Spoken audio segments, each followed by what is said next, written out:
हफ्ते की बेहद इंटरेस्टिंग शुरुआत के लिए हो जाइए तैयार। ढेर सारी खबरें, पूरा एक्शन और है वायदा कारोबार में मंथली एक्सपायरी का हफ्ता भी, तो पूरे एक्शन के लिए हो जाइए तैयार। स्वागत है आप सबका शेयर बाजार लाइव में। नमस्कार, मैं हूं अनिल सिंह और नमस्कार, मैं हूं दीपांशु भंडारी। और इस बीच भरपूर वॉलेटिलिटी आपको दिखेगी ग्लोबल बाजारों में, हमारे बाजारों में। खबरें हैं, नतीजे। अनिल जी, आज का तो पूरा एक्शन पैक्ड दिन लग ही रहा है सर। बिल्कुल दीप, और एक्शन पूरा है दुनिया भर के बाजारों में भी और हमारे अपने बाजारों के लिहाज से भी। तो आइए आज के बड़े ट्रिगर्स पहले देख लें और उसके दम पर करेंगे आज के ट्रेडिंग सेशन का पूरा विश्लेषण। 52 हफ्तों के निचले स्तरों पर पहुंचे थे अमेरिकी बाजार शुक्रवार देर रात, और वहां से तेजी से संभलते हुए भी दिखे। तो बहुत ही गजब की वॉलेटिलिटी, भारी उतार चढ़ाव अमेरिकी बाजारों में दिखाई शुक्रवार को। जहां बंद हुए उससे अंदर क्या कुछ हुआ है उसका पता नहीं चलता। पेट्रोल और डीजल पर तेजी से एक्साइज ड्यूटी कट की है सरकार ने, दाम घटाए हैं ताकि महंगाई से राहत मिल सके। इसका पूरा विश्लेषण होगा। ये जो कटौती हुई है न सिर्फ पेट्रोल डीजल में हुई है, बल्कि स्टील और सीमेंट को सस्ता करने के लिहाज से भी काफ़ी कुछ एक्शन होता दिखा है। स्टील के एक्सपोर्ट पर अब ड्यूटी बढ़ी है और साथ ही कुछ रॉ मटेरियल जो आप इंपोर्ट करते हैं उन पर ड्यूटी घटाई गई है। नतीजों का पूरा एक्शन होगा। वीकेंड पर ढेर सारे रिजल्ट्स आए फॉर ए चेंज, कुछ अच्छे नतीजे भी वीकेंड पर आते हुए दिखे, उन पर स्टॉक स्पेसिफिक एक्शन है। और आज डीवीज के साथ ही कई सारी और वायदा कारोबार की कंपनियों के नतीजे भी हैं जिन पर आज रहेगी नजर। जी बिल्कुल, तो नज़र तो काफ़ी सारी चीज़ों पर है सर, और समझ में नहीं आ रहा कहाँ से शुरुआत करें। बट आज थोड़ा सोचा डोमेस्टिक क्यूज़ पहले बात कर लेते हैं, फिर ग्लोबल पिक्चर की भी बात करेंगे, ये वॉलेटिलिटी भी समझेंगे। बट कैसे देखें सर ये सरकार के कदम को? पेट्रोल डीजल भरवा लिया आज सुबह से? अनफॉर्चुनेटली फ्राइडे को ही भरवाया था। उससे ज्यादा दुख और नहीं हो सकता। हाँ, लेकिन कटौती बढ़ी है, इसमें कोई डाउट नहीं। और कई सारे राज्य सरकार भी अब अपने टैक्स कम कर रहे हैं, तो 9-10 रुपए की कटौती वाकई में साइजेबल है। लेकिन जहाँ तक इसका इकोनॉमी पर सवाल है, महंगाई पर सवाल है और बाजारों पर सवाल है, ये तीन चीज़ों के हिसाब से हमें देखना है। पहली चीज़ तो ये कि महंगाई को काबू में करने के लिहाज से ये कदम है कि चलिए हम पेट्रोल डीजल के दाम अगर 9-10 रुपए कम कर लेते हैं तो जाहिर सी बात है कि एक रिलीफ मिलेगी। रिटेल प्राइसेस कम रहेंगी तो आपके लिए इन्फ्लेशन कम होगा। ये बात सही है, इसका फर्क पड़ेगा और तुरंत पड़ेगा। और लोग अंदाजा लगा रहे हैं कि 1/4 से आधा प्रतिशत तक की महंगाई इसकी वजह से कम हो सकती है। एक बड़ा आंकड़ा है। अब इसमें सवाल यही है कि एक और जहाँ पेट्रोल और डीजल पर 9 से 10 रुपए तेल कंपनियां नुकसान कर रही है और डीजल पर 25 से 30 रुपए नुकसान कर रही है, तो क्या ये दाम नहीं बढ़ाएंगे? अब तक ये रुके हुए, काफी लंबे समय से, 1.5-2 महीने से नहीं बढ़ा। हाँ, क्योंकि पहले तो ये समझ में आ रहा था कि राज्यों के चुनाव थे तो ये दाम नहीं बढ़ा रहे थे, उसके बाद थोड़े दिन बढ़ाए, फिर रुक गए।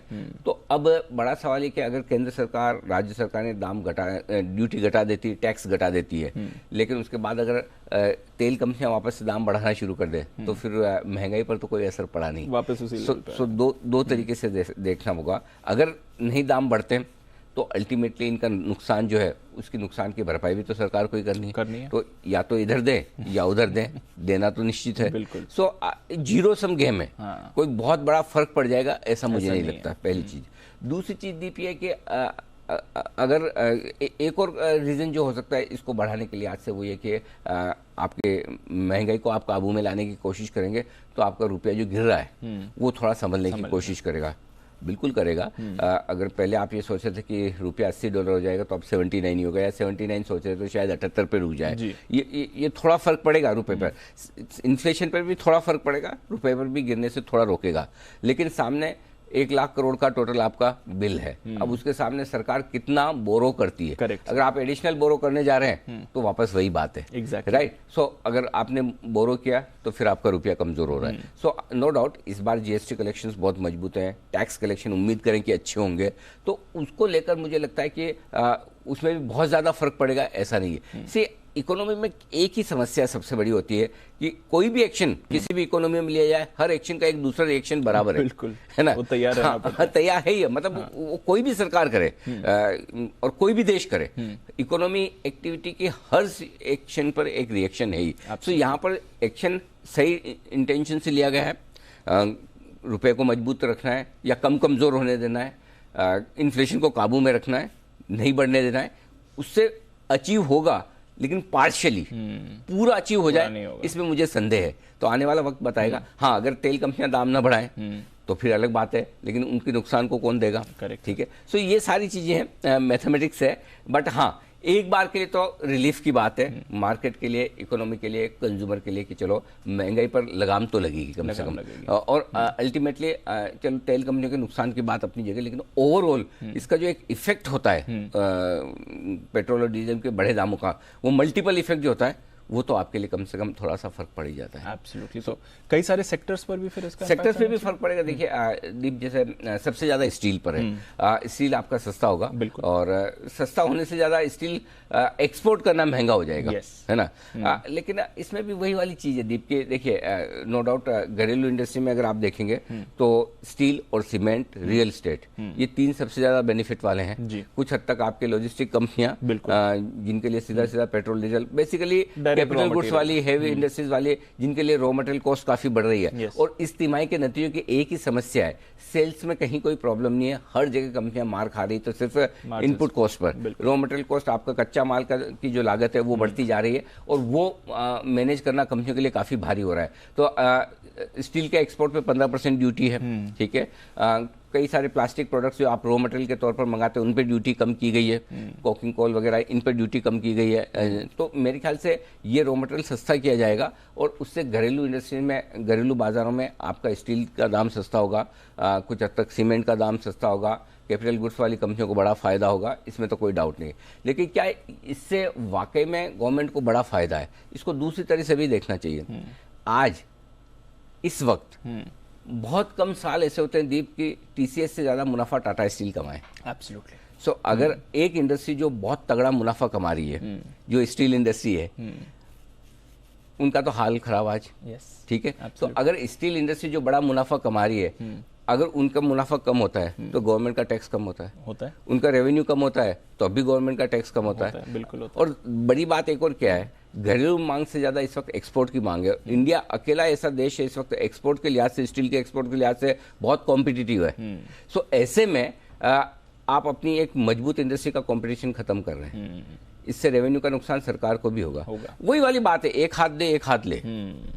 तो अब आपको प्रायोरिटी ये डिसाइड करनी है, सरकार की प्रायोरिटी क्लियर है कि हम, ठीक है, टैक्स से जो रेवेन्यू आ रहा है उसको छोड़ देंगे, एक्सपोर्ट से रेवेन्यू आ रहा है उसको छोड़ देंगे, प्रोडक्शन से रेवेन्यू आ रहा है वो छोड़ देंगे, लेकिन हम यहाँ पर कंट्रोल करना चाहते हैं। तो क्लियर कट जो इंटेंशन सरकार का है वो ये कि कैसे भी करके महंगाई को काबू में लाना है। बिल्कुल। तो ये आरबीआई गवर्नर साहब की मिड टर्म पॉलिसी के बाद ये दूसरा बड़ा स्ट्रोक है सरकार की तरफ से, ये जो बता रहा है कि सरकार के दिमाग में इस वक्त महंगाई की चिंता बहुत बड़ी है, और उसके लिए जो भी कदम उसके साइड इफेक्ट्स को नजरअंदाज करते हुए उसको उठाएंगे, ये पूरा का पूरा है। सो उस लिहाज से अगर आप देखें तो जरूरी नहीं कि बहुत ज्यादा सरकार को उस लिहाज से फायदा हो, जो टैक्स उनको कंपनियों से मिल रहा है, जो कंपनियां अच्छा कमा रही है, उनके लिए नेगेटिव है। सो अल्टीमेटली बात तो बराबर हो जाती है। तो इकोनॉमी पर तो इसका इम्पैक्ट आ सकता है। हाँ, इकोनॉमी पर थोड़ा इम्पैक्ट आएगा अनडाउटेडली, कंपनियों की कमाई पर असर पड़ेगा।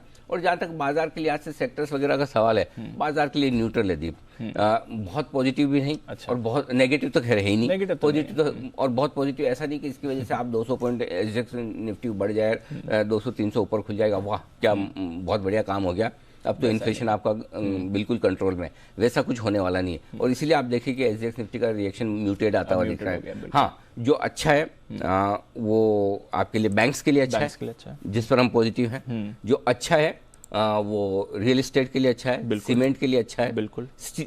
ये 2-3 सेक्टर ऐसे हैं जिनके लिए ठीक है, तो उनको तो फायदा होना ही होना है, जो यूजर्स हैं, यूजर। और जो यूजर्स हैं, जैसे कि आपका कैपिटल गुड्स वाली कंपनियां, एल&टी हो गई, भेल हो गई, इनके लिए बहुत बढ़िया है। तो इनके लिए तो बहुत अच्छा है।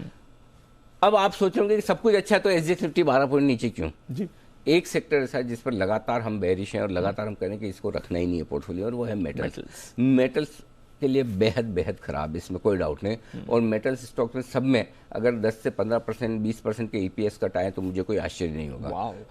हाँ, और कुछ कंपनियां, मेटल कंपनियां ऐसी भी हो सकती है कि जो ऑपरेटिंग लेवल पे लॉस में भी जा सकती है, जो इतना मोटा मुनाफा कमा रही है। सो अगर आपके लिए कुछ 1-2 बैंक्स या 1-2 सेक्टर मिलकर निफ्टी को ऊपर लाने की कोशिश करें, तो सामने 5 स्टॉक आपके मेटल्स भी तो है ना, तो इसलिए आपका निफ्टी बैलेंस होता हुआ दिख रहा है, राइट। आपका टाटा स्टील स्टील बढ़ नहीं सकता। हाँ। और फ्राइडे को सब बढ़े हैं, तो इसलिए आपको याद होगा फ्राइडे को हम करके इन्हें बेचना ही है, उछाल में बेचना ही है। और मेटल पे हम बहुत अर्ली कॉल ले चुके थे कि एग्जिट करने वाली चीजें, और अब मेटल स्टॉक अब फिर से टच मी नॉट है। बिल्कुल।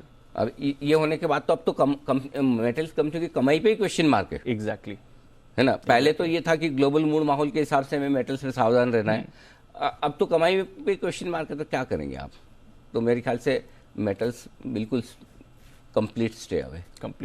चलिए, तो मेटल्स पर तो आज नज़र आपको बनानी है, बट सर एक बाजार के लिहाज से समझाइए चल क्या रहा है। हमारे बाजार तो ऑफकोर्स, और आज सुबह ही एसजीएक्स ने आपको एक वॉलेटिलिटी का इंडिकेशन दे दिया, बट अमेरिका में देखिए सर क्या हुआ। अगर डाउ का हम इंटरडे दिखाएं या नैस्डैक का इंटरडे दिखाएं फ्राइडे का, ऊपर से कितनी तेजी से गिरा और जितनी तेजी से गिरा उतनी तेजी से रिकवर होकर एकदम फ्लैट बंद हुआ। तो अगर आपने फ्राइडे का एक्शन नहीं देखा तो आप खुश होंगे, बट अगर आपने चार्ट देख लिया तो आप समझ नहीं पाएंगे क्या हुआ। 350 अंक ऊपर, हम 275 अंक ऊपर थे डाउ पे, 175 अंक ऊपर थे नैस्डैक पे, ठीक है। उसके मुकाबले में खुलते ऐसे जोर से गए, और सबसे बड़ी बात 31,200 के लेवल को, जिसको हम स्ट्रॉन्ग सपोर्ट मानकर चल रहे थे, उसके नीचे फिसले भी, लेकिन थैंक गॉड क्लोजिंग होते होते 31,200 के आसपास वहां बंद हो गए। तो क्लोजिंग बेसिस पर तो अब भी डाउ खराब नहीं हुआ है। नैस्डैक लगभग उन्हीं लेवल के आसपास बंद हुआ है, 3900 के आसपास आपका S&P बंद हुआ है। सो अभी तक उतने खराब नहीं हुए। मैं वही कह रहा हूँ, बार बार उन लेवल के आसपास आकर मार्केट रुक रहा है। अब मेक और ब्रेक वाले लेवल अमेरिका में आ रहे हैं, लेकिन अमेरिकी बाजारों में जो कुछ हुआ उसमें एक अच्छी चीज दिख रही दीप, वो ये कि इंट्राडे वॉलेटिलिटी बेस फॉर्मेशन के लिए, और मैं वीकेंड पे भी कुछ बड़े लोगों से बात कर रहा था, कई बड़े समय, मेरा मतलब है जिनका बहुत अनुभव है, जिन्होंने मार्केट में 25-30 साल 40 साल बिताए हों, और जिन्होंने ग्लोबल मार्केट्स को करीब से देखा और जिया हो। अगर हमने खुद ने कभी जिंदगी में ऐसे अमेरिकी बाजारों की चाल नहीं देखी कि 3-3, 4-4% अमेरिकी बाजार रोज ऊपर नीचे हो जाते हैं। ऐसा लाइफ में पहले कभी देखने को मिला नहीं। मतलब ठीक है, एक तरफा तेजी एक तरफा मंदी तो कई बार होती है, करेक्ट, लेकिन लगातार अमेरिकी बाजार महीने 1.5 महीने तक इस तरह का उतार चढ़ाव दिखाए, ये तो मतलब सरप्राइजिंग है, शॉकिंग है कि मतलब समझ ही नहीं आ रहा मार्केट किस चीज पे कब क्या रिएक्शन दे दे। और कोई भी खबर को अच्छा भी मान लेता है, उसी खबर को बुरा भी मान लेता है, उसी खबर पे 1000 पॉइंट बढ़ जाता है और उसी खबर पे 1000 पॉइंट घट भी जाता है। वैसा हाल है। सो समझ के बाहर हो रहे हैं अमेरिकी बाजार। सो जब समझ के बाहर हो तो एक ही चीज होती है दीप, और वो चीज हमेशा आप देखेंगे, और ये पहली और आखिरी बार नहीं हो रही, सारे फंडामेंटल एक्सपर्ट टेक्निकल लेवल्स की तरफ भागते हैं। सबको पता लगने लगता है 50 डीमा क्या होता है, 200 डीमा क्या होता है, और सब वो टेक्निकल सपोर्ट पूछने लगते हैं कि भाई स्टॉक तो मेरा ठीक है, सपोर्ट का है। और सारे टेक्निकल एक्सपर्ट जो होते हैं कि अब सपोर्ट और इसकी क्या बात करें, ओवरसोल्ड है, RSI हमारा ऐसा हो गया वैसा हो गया, बेच तो सकते नहीं, लेने का तो चार्ट है नहीं, तो वो फंडामेंटली देखते हैं कि फंडामेंटली तो स्टॉक ठीक है, 40% 30% घटा हुआ है, उस हिसाब से ओपिनियन देने। मतलब सवाल वो नहीं है, कहने का मतलब ये कि किसी भी तरह के एनालिस्ट और एक्सपर्ट में कॉन्फिडेंस की कमी आती है इस तरह के बाजार में, और वो रहेगा। तो मेरे ख्याल से थोड़ा सा वक्त शायद हमें और बिताना पड़े, लेकिन मेरा ये मानना है कि पिछले हफ्ते उनकी मंथली एक्सपायरी वगैरह भी थी डाउ की, अमेरिका की, तो आई थिंक आज से 1-2 दिनों से अब अमेरिकी बाजार स्टेबल होने चाहिए।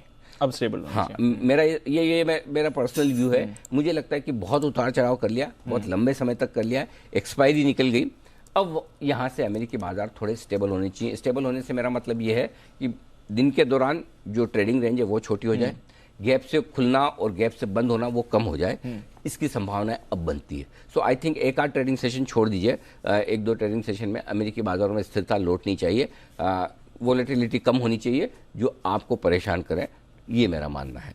क्लियर है। तो आई थिंक वो आपका जो 31,000 का सपोर्ट था वो होल्ड कर लिया, हालांकि इंटरडे नीचे गया, बट होल्ड कर लिया। होल्ड कर लिया। दूसरी चीज जहां तक भारतीय बाजारों का सवाल है, शुक्रवार को हमने एक अच्छी रिकवरी दिखाई थी। इंडियन मार्केट पे एक व्यू जो बन रहा है, मैं बहुत आपको क्लियरली बताता हूँ, जो मेरा व्यू बन रहा है कि मेरे ख्याल से अब हम 15,700 15,800 को आसानी से तोड़ेंगे नहीं, वो हमारा एक तरह से बेस फॉर्मेशन हो गया, और धीरे धीरे यहाँ से बाजार ऊपर जाने की कोशिश करेंगे, धीरे धीरे, स्पीड से नहीं जाएंगे, धीरे। जैसा आपको लगा कल शुक्रवार की क्लोजिंग देख के कि आए तो स्पीड से, और इतनी बढ़िया खबरें वीकेंड पे सुनी, तो बहुत लोग सोच के आए कि डबल सेंचुरी मार के, राइट, मतलब जैसे पिछले मैच में आप 125 पे नॉट आउट थे तो सीधा 200 से ही शुरुआत कर रहे हैं, करेक्ट, वैसा कुछ नहीं हो रहा। सो आप बढ़ेंगे, धीरे धीरे बढ़ेंगे। सो पहली चीज तो अभी यहां से इंडियन मार्केट में आपका रुझान बाय ऑन डिप्स का होना चाहिए, जून महीने के लिए, अब से लेके जून महीने के लिए। क्लियर है। एक ही कंडीशन है, एक ही चीज है जो रिस्क है, और वो एक अननोन रिस्क कभी भी रशिया यूक्रेन की हो सकती है जी। वो आउट ऑफ सिलेबस कब आएगा मुझे पता नहीं है। उस रिस्क को ध्यान में रखते हैं, वो रिस्क कितनी बड़ी हो सकती है, ना हो तो ना भी हो, कुछ खराब ना आए तो। देखिए स्वीडन और फिनलैंड पे रशिया ने 2 हफ्ते से ज्यादा हो गया रिएक्शन नहीं दिया, कुछ नहीं दिया, सिर्फ आई थिंक वो गैस सप्लाई काट दिया, वो तो Correct। मालूम ही था। यही चीज देखिए, पहले पोलैंड हल्का सा इशारा कर रहा था तो कैसे कूद के कैसे कर रहा है? स्टेटमेंट दिए, बिल्कुल। परिणाम भुगतने पड़ेंगे, ये होगा। सो वी डोंट नो कि हो सकता है रशिया को कुछ करना ही नहीं है, और हो सकता है फाइनल एक जो होना है वो गंदे तरीके वाला कुछ हो, और तब आपका निफ्टी 15,500 15,700 वापस आ जाए, या बैंक निफ्टी 32,000 32,500 वापस आ जाए। यू नेवर नो, वो एक रिस्क को मैं नहीं जानता, नहीं कर इससे सकते। मेरे लिए एक ग्लोबल रिस्क हो सकती है, लेकिन लोकल रिस्क हमारी कम हो रही है। तो लोकल रीजन से हमारे अपने ट्रिगर की वजह से मार्केट में नीचे जाने की रिस्क कम होती दिख रही है। खत्म तो कभी नहीं होती, लेकिन कम होती दिख रही है। तो अगर आप मुझे एक कोई आखिरी झटका ग्लोबल से लग जाए, उसको मैं मना नहीं करता जी। और कभी भी ओवर कॉन्फिडेंट होकर करना भी नहीं चाहिए, और मैं कभी ये बोलता भी नहीं कि ये बॉटम बन गया, वो हो गया, मैं उस तरह से नहीं बोलता। लेकिन एक चीज बहुत अच्छी दिख रही है दीप, वो ये कि 15,700 15,800 या प्रिसाइजली 15,750 15,850 आपके लिए बहुत स्ट्रॉन्ग बेस बन गया है, और उस स्ट्रॉन्ग बेस को कोई बाहर से अचानक आने वाली खराब खबर तोड़ दे तो तोड़ दे, अदरवाइज आप आसानी से नहीं तोड़ेंगे। ये कंफर्ट आप रख सकते हैं। तो सबसे बड़ी चीज ये होगी, जब आप एक्सपायरी के हफ्ते में जा रहे हैं तो आपके लिए बेस फॉर्मेशन हो चुका है जी। अब इस बेस फॉर्मेशन को कभी कोई न्यूज झुठला दे तो अलग बात है, अदरवाइज आप धीरे धीरे धीरे धीरे ऊपर जाने की कोशिश करेंगे, इस हफ्ते से भी और अगले हफ्ते से भी। ओके, तो ये बड़ी बात। हाँ, ये मेरा व्यू में बदलाव है, और इस व्यू के बदलाव में bank Nifty, auto ancillary, capital goods, ये सारे रियल एस्टेट, ये सेक्टर हैं जो हमें पसंद है, और ये आउट परफॉर्म करने की कोशिश करेंगे। Done. Metals touch me not,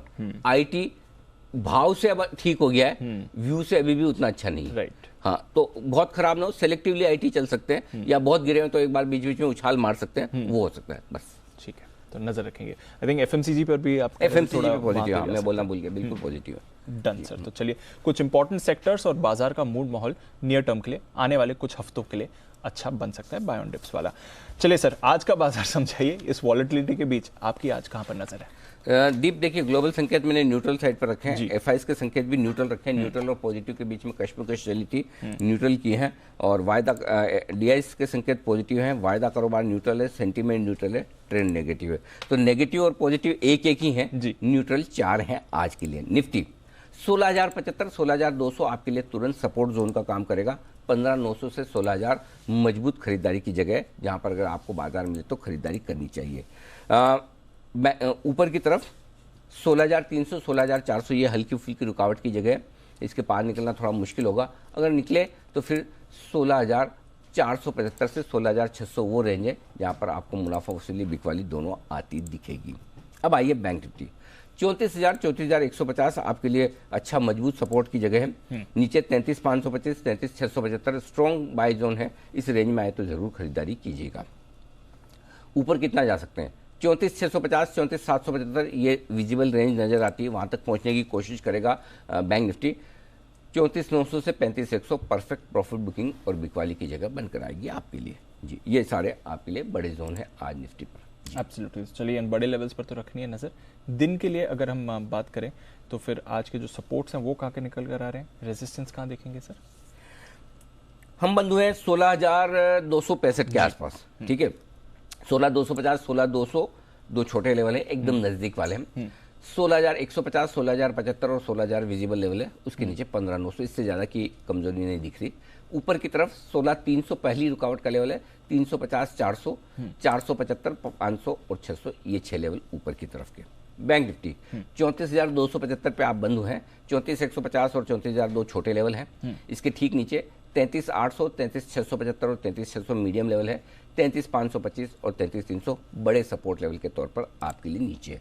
ऊपर कितना जा सकते हैं? कल का जो हाई है वो है 34,375 का, आई मीन शुक्रवार का हाई, वो पहला लेवल है। 34,475 34,575 ये 3 विजिबल लेवल है। 34,675 775 ये मीडियम लेवल है जहां पर सप्लाई शुरू होने की आशंका होती है। 34,900 34,950 35,100 प्रॉफिट बुकिंग और भी सप्लाई की जगह है परफेक्ट वाली। ये आपके लिए नीचे और ऊपर के सारे लेवल, और सारे लेवल ये स्पॉट लेवल है, कैश लेवल है, फ्यूचर्स के नहीं, ये ध्यान में रखें। अच्छा सर, फ्राइडे की ये जो अच्छी रैली थी उसमें क्या बदली है एफआईआई की पोजीशन? पीसीआर क्या कह रहा है? दीप, एफआईआई ने इंडेक्स लॉन्ग पोजीशन 29% से बढ़ाकर 39% की। फ्राइडे के सेशन में एक बहुत इंटरेस्टिंग चीज हुई है और ये एफआईआई के डेटा में यही डिस्कस कर रहा हूँ आपके लिए।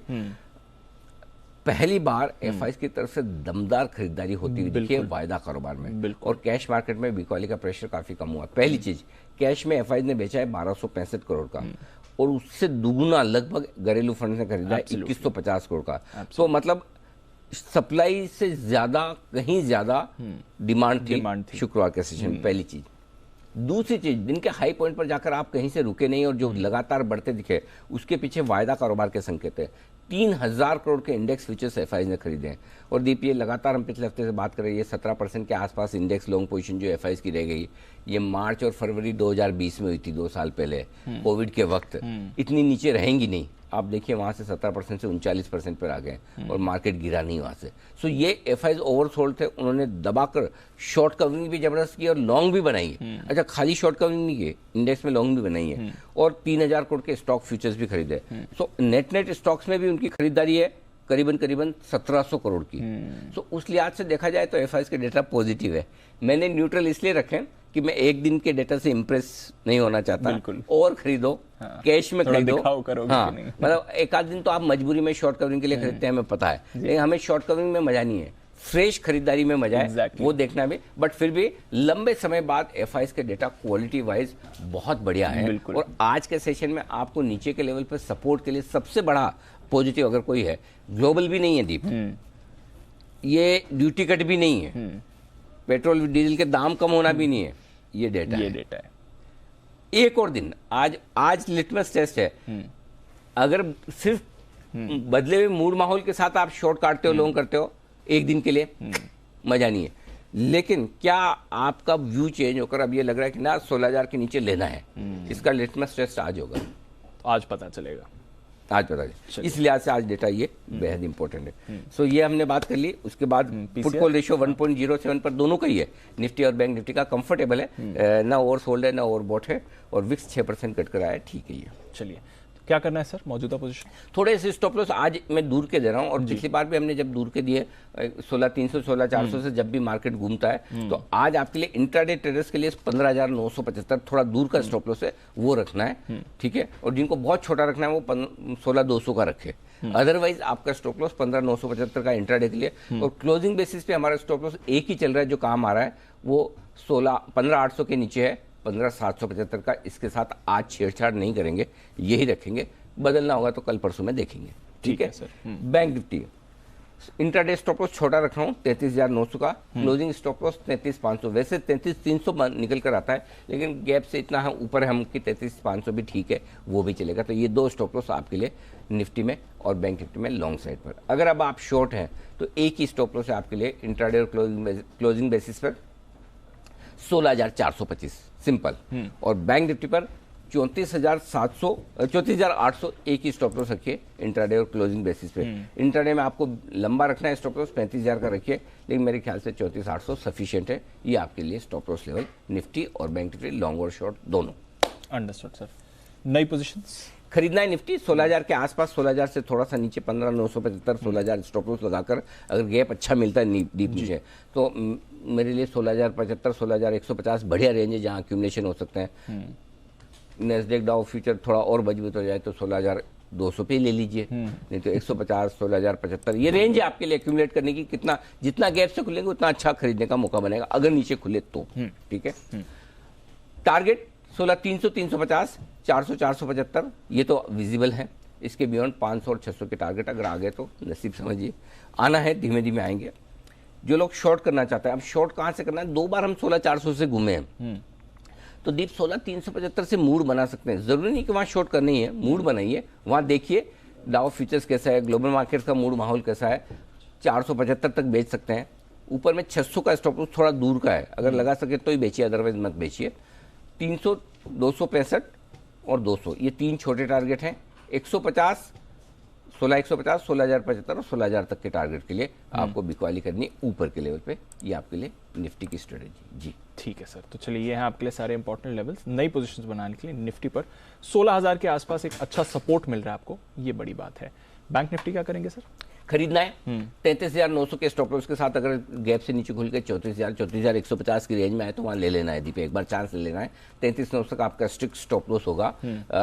आज मैं निफ्टी के बजाय बैंक निफ्टी पर ज्यादा फोकस करूंगा और उसका रीजन बता दूं कि निफ्टी में कुछ बढ़ेंगे तो कुछ बढ़ने नहीं देंगे। एग्जैक्टली तो आपको मेटल शायद चलने नहीं देगा, बिल्कुल वो भी तो खींचेगा ना नीचे। अगर समझो टाटा स्टील 4-5% नीचे आ गया तो क्या करोगे?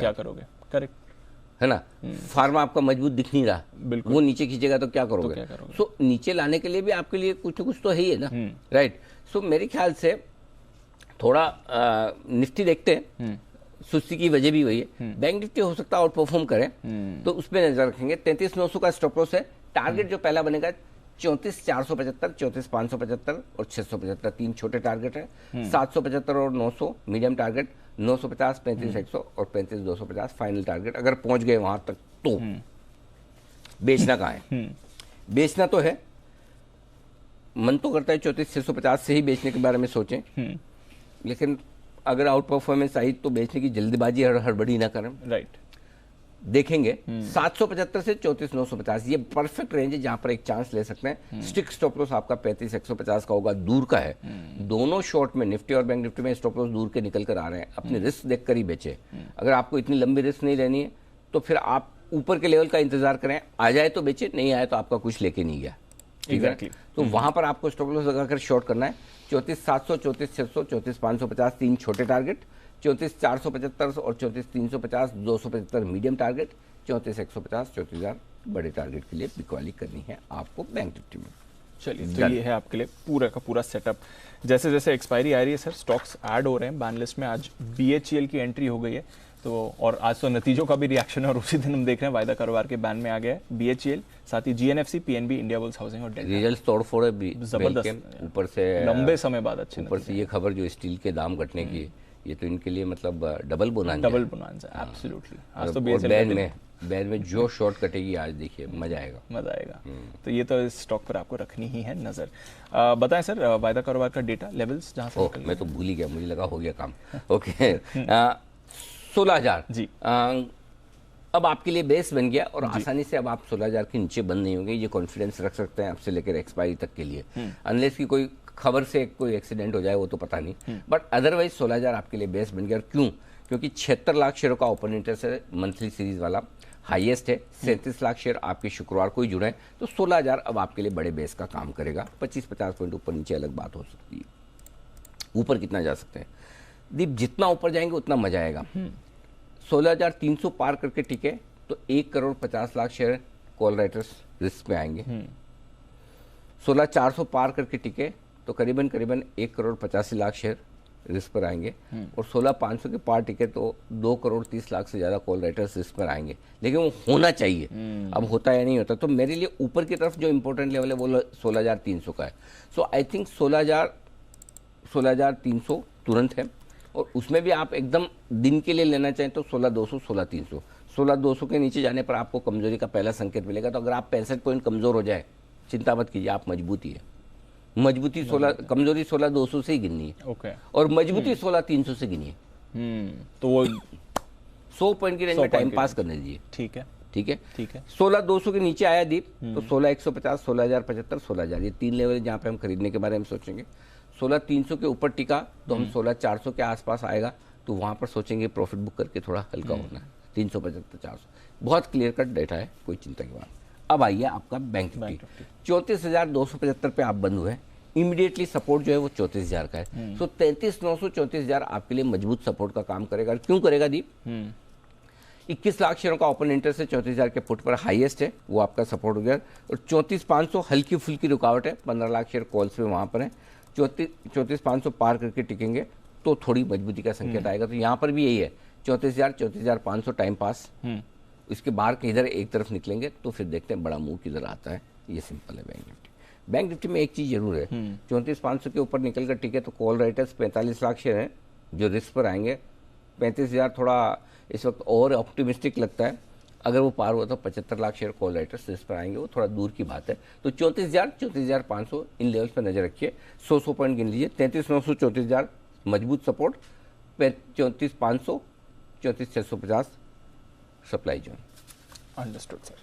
चलिए, इंटरेस्टिंग सेशन होना चाहिए आज का फ्राइडे की रैली के बाद। जान लेते हैं फिर कौन से स्टॉक्स पर रखनी है आपको नजर, साथ ही आज की खबरें और ब्रोकरेज एक्शन भी। कुशल, अरमान, वरुण और आशीष हैं तैयार। कुशल, मॉर्निंग, बताएं ट्रिगर्स और नतीजे क्या कह रहे हैं?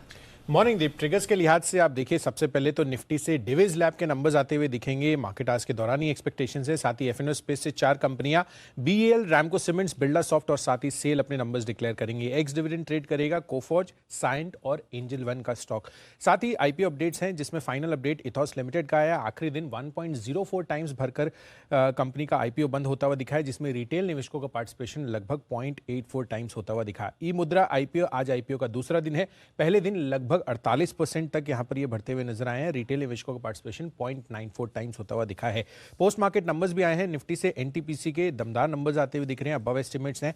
मार्जिन्स 24.5% के मुकाबले 30.7%, अनुमान 28%, मुनाफा 25% बढ़कर 5,622 करोड़, अनुमान 3,853 करोड़ पर आता हुआ दिख रहा है। पावर जनरेशन रेवेन्यू में काफी अच्छी प्रदर्शन रही है। पावर ग्रिड के नंबर्स भी ओवरऑल अगर आप देखेंगे तो आय जो है अनुमान से कमजोर आती हुई दिखी है। हालांकि अन्य जो पैरामीटर्स हैं वहां पर अबव एस्टिमेट परफॉर्मेंस आता हुआ नजर आ रहा है। मार्जिन्स 87.4% पर आए हैं, हमारा अनुमान 84.5% का था। साथ ही कंपनी का एडजस्टेड बेसिस पर मुनाफा देखेंगे तो लगभग 18% की ग्रोथ इसमें रही है और 4,156 करोड़ पर कंपनी ने मुनाफा दर्ज किया है। ट्रांसमिशन रेवेन्यूज लगभग 1.5% बढ़े हैं। हालांकि कंसल्टेंसी रेवेन्यू में अच्छा उछाल दिखा है, 48% की ग्रोथ रही है।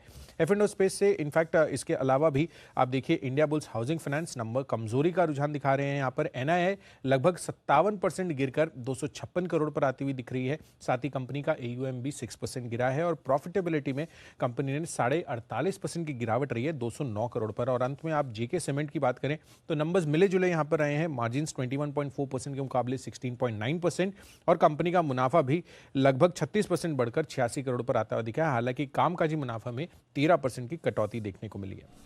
ओके, तो ये है आपके लिए कुछ इंपॉर्टेंट नतीजे। अरमान, मॉर्निंग, बताएं कौन से नतीजे हैं आपके पास? नतीजों में सबसे पहले सीई इन्फोसिस्टम नतीजे बढ़िया आते हुए दिखे हैं। अगर आप आय देखेंगे तो आय लगभग 21% बढ़कर आई है, वहीं मुनाफा भी 18% बढ़कर आता हुआ दिखा है। मेट्रो ब्रांड्स नतीजे बढ़िया आते हुए दिखे हैं। आय लगभग 26% बढ़ी है, मुनाफा लगभग 68% बढ़कर आता हुआ दिखा है। वह साथ ही मार्जिन्स में भी अच्छा खासा उछाल देखा गया है, 26.6% से बढ़कर 32.2% पर आते हुए दिखे हैं। शोभा लिमिटेड नतीजे बढ़िया आते हुए दिखे हैं। आय 32% बढ़ी है, इबिटा लगभग 37% बढ़ा है। वहीं मुनाफे की बात करेंगे, मुनाफा भी लगभग 40% बढ़कर आता हुआ दिखा है। गल्फ ऑयल नतीजे बढ़िया आते हुए दिखे हैं। आय 24% बढ़ी है, इबिटा लगभग 14% और अगर मुनाफे की बात करें तो मुनाफे में भी लगभग 5% की बढ़ोतरी देखी गई है और कंपनी ने 5 रुपये प्रति शेयर का डिविडेंड भी दिया है। कैप्री ग्लोबल नतीजे बढ़िया आते हुए दिखे हैं। रेवेन्यू 56% बढ़ा है, इबिटा लगभग 53% बढ़ा है और मुनाफे की बात करेंगे तो मुनाफा 27 करोड़ से बढ़कर लगभग 42 करोड़ पर आता हुआ दिखा है। पुदमजी पेपर नतीजे अगर आप आय के अलावा देखेंगे तो नतीजे कमजोर आते हुए दिखे हैं। आय हालांकि 20% बढ़कर आई है, पर अगर आप मार्जिन्स पर देखेंगे तो मार्जिन 17% से कट होकर 11% आए हैं और मुनाफा भी 21 करोड़ से घटकर सिर्फ 2 करोड़ पर रह गया है। अंत में श्नाइडर इलेक्ट्रिक नतीजे अगर आप देखेंगे तो कंपनी जो घाटे में थी वो घाटे से मुनाफे में आती हुई दिखी है। आय जो है आय लगभग 38% बढ़कर आती हुई दिखी है। वहीं इबिटा पहले कंपनी को लॉस था, इबिटा 4.8 करोड़ का लॉस था, वो मुनाफे में आई है लगभग 16.9 करोड़ का और पिछली बार जो लॉस था लगभग 11 करोड़ का लॉस था और अब जो मुनाफा आया लगभग 0.07 करोड़ का मुनाफा आते हुए दिखा है। ओके, ये है आपके लिए कुछ और नतीजे, बट नतीजे की लिस्ट यहाँ पर खत्म नहीं है। वरुण, बताएं आपके पास कौन से नतीजे और साथ ही कुछ खबरें भी? ओके दीप, गुड मॉर्निंग। तो नतीजों में सबसे पहले तो साडा एनर्जी, यहाँ पे कंपनी के नतीजे अच्छे हैं। रेवेन्यूज़ 51% बढ़े हैं। मार्जिन्स में अगर आप देखेंगे तो 26% बढ़ के करीब 33% के आसपास आए हैं। मुनाफे में भी करीब 53% के आसपास की बढ़ोतरी देखने मिली है, 213 करोड़ के आसपास के आए हैं और 7.5 रुपये प्रति शेयर के डिविडेंड का ऐलान कंपनी ने किया है। पेटीएम रेवेन्यूज तो 89% बढ़े हैं, लेकिन मार्जिन्स जो कि इनका एबिटा बिफोर ईसॉप्स होता है उसमें करीब 12% के आसपास की गिरावट आई है और मार्जिन्स गिरे हैं। वैसे भी एबिटा में भी गिरावट आई है। ग्रॉस मर्केंडाइज वैल्यू जो है उसमें अच्छी खासी बढ़ोतरी हुई है, डबल हो चुके हैं और मंथली ट्रांजैक्शन यूजर्स जो है उसमें 41% की बढ़ोतरी है। इसके अलावा कुछ खबरें भी है पेटीएम को लेके कि कंपनी जो है पेटीएम जनरल इंश्योरेंस लिमिटेड में अगले 10 साल के लिए निवेश करने वाली है, करीब 950 करोड़ के आसपास का। और विजय शेखर शर्मा जी को दोबारा 5 साल के लिए कंपनी का MD CEO नियुक्त किया गया है। इसके अलावा अगले कुछ महीनों में पेटीएम पेमेंट बैंक को नए ग्राहक जोड़ने के लिए अनुमति मिल सकती है, ऐसी कुछ न्यूज़पेपर रिपोर्ट सजेस्ट कर रही है। ग्लेनमार्क फार्मा यहाँ पे नजर रखेगा क्योंकि गोवा फैसिलिटी को US FDA से 5 आपत्तियां मिली है। फॉर्म 483 जो है वो जारी हो चुका है। 12 मई से 20 मई तक जो इकाई की जांच हुई थी। इसके अलावा इस कंपनी की नॉर्थ कैलिफोर्निया की जो एक इकाई है उसको US FDA से 17 आपत्तियां मिली है। तो कुल मिला के अगर आप देखेंगे तो कंपनी को 22 आपत्तियां मिली है। देखते हैं इसका कितना इम्पैक्ट होता है। गोदरेज इंडस्ट्रीज ये कंपनी जो है सब्सिडरी कंपनी गोदरेज एग्रोवेट में 2.08% का आसपास की हिस्सेदारी जो है उसका अधिग्रहण इन्होंने कर लिया है। 492 रुपये 60 पैसे प्रति भाव पे ये अधिग्रहण किया गया और कुल खर्च जो है 197 करोड़ का है। रेलटेल इस कंपनी को DRDO से एक ऑर्डर मिला है करीब 37 करोड़ के आसपास का। टोरेंट फार्मा 25 मई को बोर्ड की बैठक है जहाँ पे शेयर होल्डर्स को बोनस शेयर देने पे ये विचार करने वाले हैं। जेट एयरवेज इस कंपनी के लिए खबर आई कि कंपनी को director general of civil aviation से एयर ऑपरेटिव सर्टिफिकेट जो है वो मिल चुका है। माना जा रहा है कि ये फाइनल इनको अप्रूवल है जो मिलना था। इसके बाद कहा यह जा रहा है कि जुलाई या सितंबर से जो कमर्शियल ऑपरेशंस है वो ये शुरू कर पाएंगे। कुछ बल्ड डील्स है जिसमें कार्बोरंडम यूनिवर्सल इसमें HDFC म्यूचुअल फंड ने 2.05% हिस्सेदारी बेची है। 19 मई को ओपन मार्केट में ये बेचा गया है। इसके अलावा SBI म्यूचुअल फंड ने 0.22% हिस्सेदारी जो है उसको खरीदा है करीब 4,10,000 शेयर्स के आसपास के। 19 मई को ये ट्रांजैक्शन हुआ है। और ल्यूपिन यहाँ पे ICICI प्रूडेंशियल म्यूचुअल फंड ने 0.33% हिस्सेदारी यानी कि करीब 15 लाख के शेयर्स जो है वो खरीदे हैं। हिस्सेदारी अब बढ़ के 5.08% हुई है। 19 मई को यह हिस्सेदारी भी खरीदी गई थी। ओके, तो ये है आपके लिए कुछ और खबरें जहां पर रखनी है नज़र और फंड एक्शन। आइए इन सभी खबरों पर ब्रोकरेजेस क्या कह रही हैं इस पर भी एक बार नज़र डालते हैं FIR में आशीष के साथ।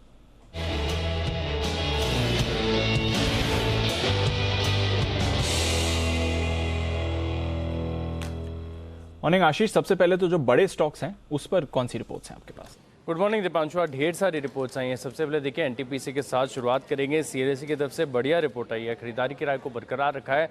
करीब 150 रुपये के आसपास शुक्रवार को बंद हुआ। 180 रुपये का ये टारगेट दे रहे हैं और कह रहे हैं कि इनकी जो रिन्यूएबल कैपेसिटी है इसमें देखें तो साल दर साल करीब 43% का इजाफा देखने को मिला है और एनर्जी ट्रांजिशन को जो है NTPC लीड करता हुआ नजर आ रहा है। मॉर्गन स्टैनली ओवरवेट की रेटिंग को बरकरार रखे हुए, इनसे ज़्यादा बुलिश है, 186 रुपये का लक्ष्य दिया है। वहीं JP मॉर्गन देखें तो न्यूट्रल की रेटिंग को बरकरार रखा और लक्ष्य बढ़ाया। जेफरीज ने देखें तो खरीदारी की राय दी है 165 रुपये के लक्ष्य के लिए। इसके अलावा श्री सीमेंट यहाँ पर भी नजर रखिए। CLSA की तरफ से रिपोर्ट है, न्यूट्रल की रेटिंग को बरकरार रखा है 22,600 रुपये के लक्ष्य के लिए।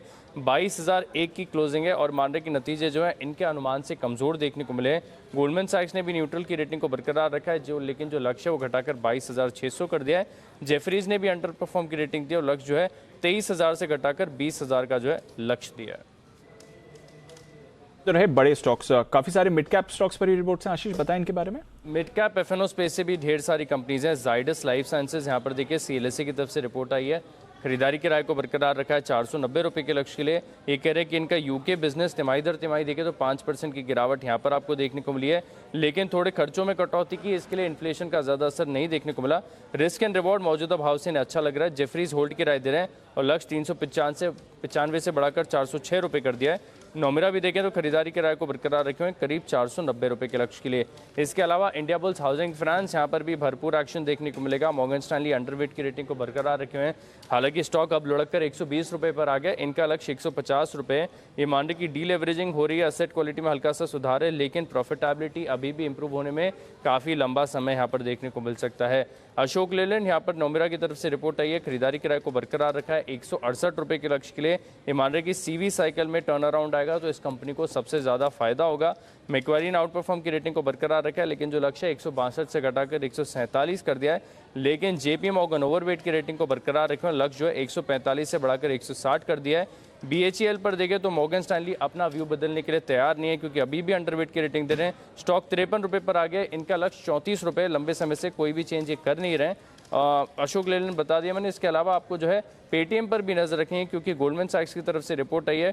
खरीदारी किराए को बरकरार रखा है और लक्ष्य में मामूली 10 रुपये की बढ़ोतरी की है। 1060 से बढ़ाकर 1070 कर दिया है। हालांकि 576 पर स्टॉक लुढ़क कर आ गया है, लेकिन मैक्वारी का व्यू बहुत स्ट्रॉन्ग है। पेटीएम पर अभी भी अंडर परफॉर्म की रेटिंग को बरकरार रखे हुए हैं 450 के लक्ष्य के लिए।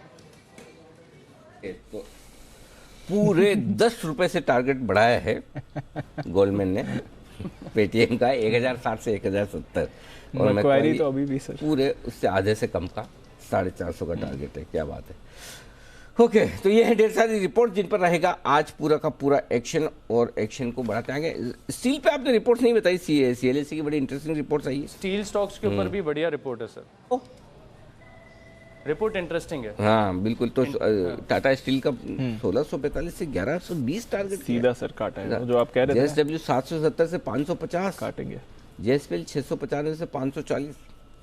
स्टील पे एकमात्र रिपोर्ट सेक्टर आज ये ध्यान में रखने वाला है। चलिए बढ़ते हैं आगे। एक्सपर्ट से तैयार पिक ऑफ द डे, नहीं पिक ऑफ द वीक ना, सोमवार है ना आज तो pick of the week, Monday है भाई। हाँ, pick of the week.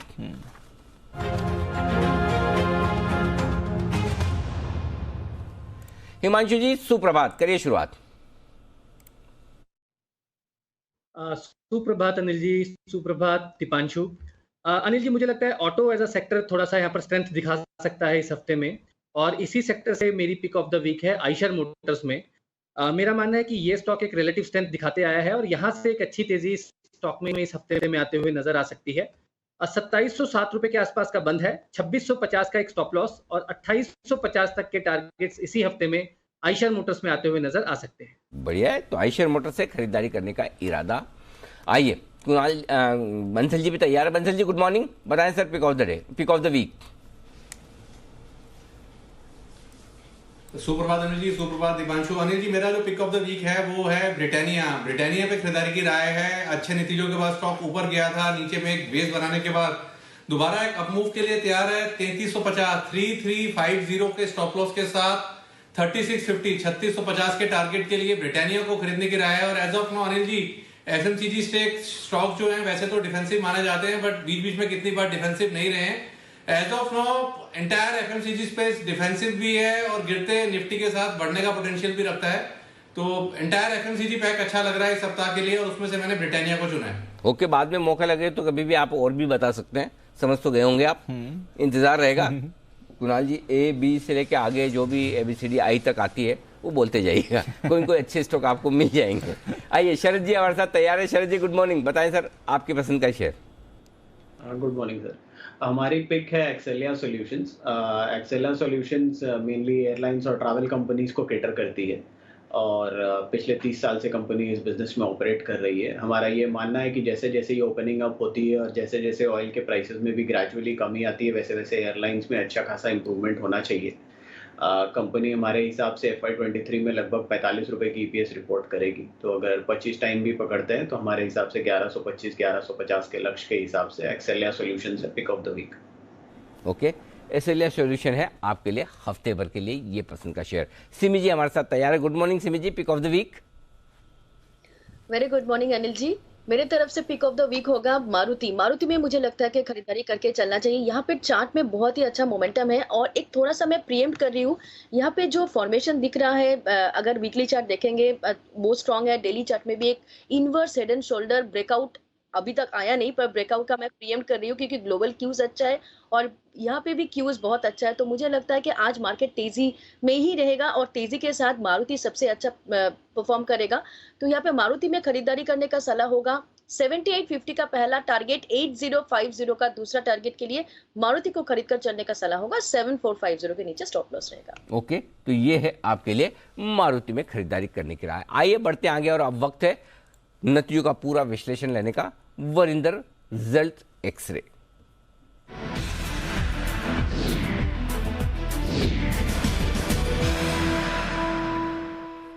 Good morning Varinder, स्वागत है आपका। करते हैं शुरुआत अच्छे नतीजों के साथ और लिस्ट लंबी है। वीकेंड पर ढेर सारे रिजल्ट्स भी आए। बताइए कौन से रिजल्ट्स आपको आए हैं पसंद। Morning, sir. To you and everyone. Thermex clearly, sir. ABB, Siemens, Craftsman, Thermex, इन सब के नंबर्स देखिए सर। एक जो चीज बहुत बहुत बहुत क्लियर हो रही है कि जो इनकी ऑर्डर बुक्स है, मतलब ये 5 साल 10 साल, मतलब कहीं भी आप कर लीजिए, they are the highest ever. आप सेल्स देखिए सर, मार्जिन तो अपने को मालूम है कि हाँ भी सबके कमजोर होंगे, बट जो सबसे अच्छी चीज है कि सेल्स कंपनी की 23% ऊपर गई क्वार्टर क्वार्टर, 26% YoY। और उससे भी इंपॉर्टेंट चीज है सर कि highest ever quarterly order inflow हुआ कंपनी का। 3400 करोड़ का, which is the highest in the last 10 years. So ये जो सारी की सारी मैन्युफैक्चरिंग इंडस्ट्रियल कंपनीज हैं, ये बहुत स्ट्रॉन्ग बेस बना रही है आगे की अर्निंग्स के लिए। तो I was very impressed with Thermax. Of course ये बहुत कोई सस्ता स्टॉक नहीं है, that is a caveat, but otherwise अगर आप नंबर्स देखें तो top line was fantastic for Thermax. Margins आप बोलोगे थोड़े से कमजोर आए हैं सर, इवन क्वार्टर 20% ऊपर है, बट मार्जिन 7% के आसपास है, जो क्वार्टर स्टेबल रहे हैं। जब ये मार्जिन्स ऊपर जाने लगेंगे तो आप देखेंगे पूरा ऑपरेटिंग लेवरेज आएगा सर इस कंपनी में। एक रीजन था जो मार्जिन्स कमजोर आए हैं कि इनका जो केमिकल सेगमेंट है, केमिकल सेगमेंट का जो मार्जिन्स है वो 11% से 3% रह गया है क्वार्टर, इसलिए मार्जिन्स कमजोर आए हैं। भेल का सर टू बी ऑनेस्ट मेरा थोड़ा सा डिफरेंट व्यू है। मैंने सुना आपके चैनल पे भी नंबर्स आपको on the top of the, अगर आप ऊपर से देखेंगे तो आपको बहुत ही शानदार नंबर्स दिखेंगे, बट इसमें दो चीजें हैं सर, इसमें एक प्रोविजन राइट बैक है और एक फॉरेक्स गेन है, इसलिए आपको नंबर्स इतने अच्छे दिख रहे हैं। अगर इसका जो नेगेटिव नंबर ऑफ प्रोविजन है वो 840 करोड़ है और नियरली 100 करोड़ के आसपास का इसका फॉरेक्स गेन है, अगर इन दोनों को निकाल दें तो एबिटा लॉस ही आता है इस कंपनी का सर। भेल में मैं आज से नहीं बहुत टाइम से बोल रहा हूँ, सबसे बड़ा इश्यू यही है सर कि इन्होंने बहुत पैसा सेंट्रल स्टेट गवर्नमेंट से लेना है और अभी भी रिसीवेबल्स जो है वो 77% है जो भेल के डेटर्स का है। तो इसलिए I will always place Thermax much ahead than भेल। तो भेल के नंबर्स अगर आप वो प्रोविजन और फॉरेक्स गेन निकाल देते हैं तो नंबर्स कुछ ज्यादा अच्छे नहीं थे। एक company sir, again a disclaimer, Redington, we are very bullish on this company, we have advised our clients, we own this company. I think this was very very solid set of numbers, क्योंकि market में बहुत ऐसी बातें हो रही थी कि उसके इंटरनेशनल बिजनेस को क्या हो जाएगा यूएई में जो उसका बिजनेस है। Highest ever quarterly revenue company ने रिपोर्ट किया सर। मार्जिन्स अभी भी 2.8% के आसपास है, which is Y on Y देखे तो 2.7% था। 9 बजे कॉन कॉल है तो कॉन कॉल बहुत जरूरी रहेगी। आई हैव नो क्लू कि इतना सस्ता स्टॉक क्यों है सर। अभी भी टीटीएम बेसिस पे 8 टाइम पे ट्रेड करता है, मार्केट कैप 11,000 करोड़ है और ऑलमोस्ट 3,000 करोड़ का इसके पास कैश पड़ा हुआ है कंपनी में। तो रेडिंगटन के बारे में डिफेंस बहुत अच्छा कर रहा है sir. Cochin shipyard, I think highest quarterly revenue company ने रिपोर्ट किए, मार्जिन्स भी स्ट्रॉन्ग थे। तो किसी तरीके से देखा जाए ये कंपनी जो आपको 7-7.5 टाइम पे मिलता है, very strong set of numbers reported by the company. EBITDA almost double हो गया क्वार्टर, 15% वाई एन वाई ऊपर गया है, 25% मार्जिन रिपोर्ट किया है सर। लास्ट क्वार्टर 15% थे, तो आप जंप देख सकते हो कितना होगा। नारायणा हृदयालय सर बहुत सस्ता स्टॉक नहीं है, but a lot of people have been bearish on this space. I think they have done very well in this quarter. बहुत 12% सेल्स ग्रोथ हुआ, 23% एबिटा ग्रोथ हुआ, मार्जिन 18.5% के आसपास रहे तो अच्छा था। Indigo paints, surprise sir, we never expected कि Indigo paints in an environment जहाँ पे क्रूड प्राइसेस बढ़ रहे थे तो अच्छा करेगा। ऑफ कोर्स बहुत महंगा स्टॉक है, बट अदरवाइज आप नंबर्स देखें तो सेल्स भी ऊपर थी और इंपॉर्टेंट है सर ग्रॉस मार्जिन मेंटेन की है 44% पे। तो नंबर्स अच्छे हैं इंडिगो पेंट्स के, महंगा स्टॉक है। एसपी अपैरल्स, जमुना ऑटो और अदर कंपनीज जहाँ पे नंबर्स अच्छे आए हैं सर। छोटी कंपनीज में ज्यादा टाइम नहीं लूंगा मैं। जमुना ऑटो बहुत अच्छे नंबर्स थे, मार्जिन प्रेशर हो सकता था इस कंपनी में, बट नंबर्स बहुत अच्छे आए। एसपी अपैरल्स के मार्जिन्स बढ़ गए। और एक पावर मैक प्रोजेक्ट है सर, उसके नंबर्स में जिस तरीके से देखा जाए 40% क्वार्टर ग्रोथ आया सेल्स का, 20% वाई एन वाई ग्रोथ आया है सेल्स का, एबिटा ऊपर है और 10 टाइम पे ट्रेड करता है। ओके, तो ये है ढेर सारे रिजल्ट जो आपको इस बार अच्छे दिखेंगे। इस क्वार्टर में काफ़ी रिजल्ट ऐसे आए जहां पर नतीजे मजबूत नजर आ रहे हैं। तो फॉर अ चेंज अच्छे नतीजों की लिस्ट इस बार काफ़ी लंबी है। आइए अब रुक करते हैं कमजोर नतीजों का। बताएं वरिंदर, कौन से रिजल्ट दिख रहे हैं आपको कमजोर? Sir I was very surprised, ये जीई टीएनडीओ क्या हो गया। आई नो कि ये छोटा कंपनी है, 2600 करोड़ का मार्केट कैप है, बट सेल्स 27% क्वार्टर नीचे आई है सर। बट आप देखिए एबिटा लॉस हुआ है बहुत बड़ा, छोटा भी नहीं है सर, 150 करोड़ का एबिटा लॉस हुआ है। हैव टू अंडरस्टैंड कि एकदम इस कंपनी में क्या हो गया, बिकॉज 150 करोड़ का एबिटा लॉस इस जैसी कंपनी को आ नहीं सकता, but something has gone very very horribly wrong in GETND. Shree cements की बात करूं या जेके टायर्स की बात करूं सर, आई थिंक सबको पता था बिकॉज पेयर ग्रुप्स के नंबर्स खराब आ रहे हैं, तो श्री सीमेंट जेके टायर्स से उम्मीद ज्यादा नहीं थी, तो मैं ज्यादा टाइम नहीं लूंगा उसके ऊपर। हमारा राजा बैटरीज कभी परफॉर्म नहीं किया सर, इस बार भी मार्जिन बहुत खराब थे। अब एबिटा देखिए 23% क्वार्टर नीचे है, मार्जिन 10% पे रह गए हैं, 15% वाई एन वाई से, 12% क्वार्टर से, तो नंबर्स अच्छे नहीं थे।